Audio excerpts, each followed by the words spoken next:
I need to know all that. We don't care that y'all locked eyes and he fed you at his table. Just tell me his name.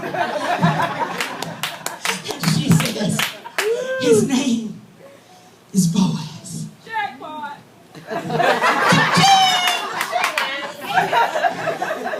Naomi says to her daughter-in-law, why, God bless that man. God hasn't quite walked out on us. Amen. After all. Amen. Somebody need to receive that. God has not walked out on us after all. He still loves us in bad times as well as good. Naomi went on to say, look here, Ruth. That man there, he is one in our circle of covenant redeemers. He's a close relative of ours. Ruth the Moabite says, well, listen to this. Hey, he also told me to stick to working in his fields. So basically, he done invited me on a second date. He really liked me. Naomi says to Ruth, that's wonderful, dear daughter. Do that. You'll be safe in the company of his young women. No danger now of being raped in some stranger's field. So Ruth did it. She stuck close to Bozar's young women, gleaning in the fields daily until both the barley and wheatly harvesting were finished. And she continued living with her mother-in-law. Now, it's important for you to understand here, in order to be a redeemer, in these times, you had to have the right to redeem.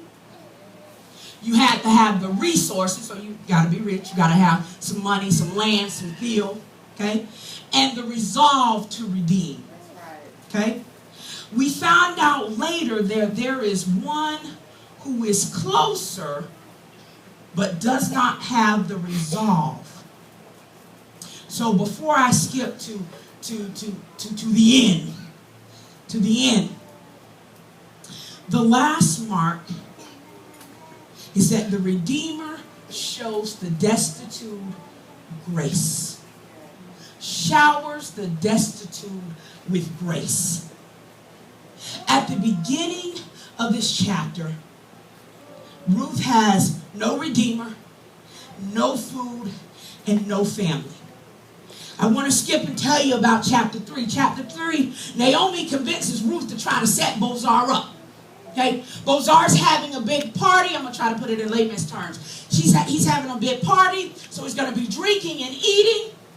Naomi basically says, hey, wait till he get drunk, go at his foot, and he'll ask you to marry him. He'll take you as his wife. She does that. Doesn't quite happen like that because she doesn't realize that there is someone closer in the family that Bozar has to ask. Okay? So, in chapter 4, Bozar approaches this other guy. Let's move to chapter 4, if you will, with me. Let me get to... So, Bozar goes in front of... He basically tells this young man that... okay, so the young man's coming on. I'm going to start at verse... last sentence in verse 1. Step aside, old friend, said Bozar. Take a seat. The man sat down. Bozar then gathered town elders together and said, sit here with us. We've got some business to take care of. So this is how they normally do business in this time, okay? So here Bozar approaches the guy who has the right to redeem her. He basically says to him, hey, would you like to redeem her? Guy takes a look at her, says, sure, I'll redeem her. Basically, yeah, I'll take her. Be my wife. You can just see Naomi's face. Like, Bozar, what are you doing? Right? Because she doesn't want her to go into this family. And then Bozar says to him, let me find that. Verse 5. Then Bozar added, you realize, don't you, that when you buy the field from Naomi,